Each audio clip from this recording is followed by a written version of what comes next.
This is part 2 of a 2-part video. Las Plagas is a parasite unlike any on Earth. It would likely fall into the helminths class of parasite, the same as tapeworms and flatworms, but that's up for debate. Las Plagas has very few means of infection, but once infected with a plaga, it is almost certain that you will succumb to its control. One can be infected by being directly injected with an egg, force-fed a larval plaga from an infected individual, or inhaling plaga spores. However, the latter seems to only occur after the Las Plagas goes dormant for an extended period of time. Once infected, the plaga will attach itself to the victim's spinal cord and from there influence them to meet the parasite's needs, whatever those may be. Las Plagas have the ability to mutate their host in several ways. Lesser plagas, like those seen in regular ganados, will often rupture parts of the host's body and use the available biomass to form tentacles, calcified blade-like formations, or features similar to arthropods like pincers or legs. Greater plagas, like those seen in Osmond Sadler and Betors Mendez, have been shown to have more extreme mutations.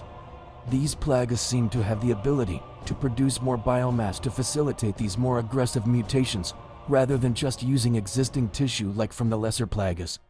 Now, what would happen if these two infections met? First, Las Plagas needs a living host in order to incubate and survive, so a zombie infected with Las Plagas would likely just die itself, causing no real difference. If a plaga was able to mutate before infecting the undead host, it may be able to survive, but that is purely speculative. Second, if a living host of Las Plagas was infected with the T-virus, this would likely just end up killing the host and plaga as well, due to the fact that the T-virus is degenerative in nature. It would likely course through the body until reaching the plaga, which would likely never have any kind of defense for a virus such as this and quickly die.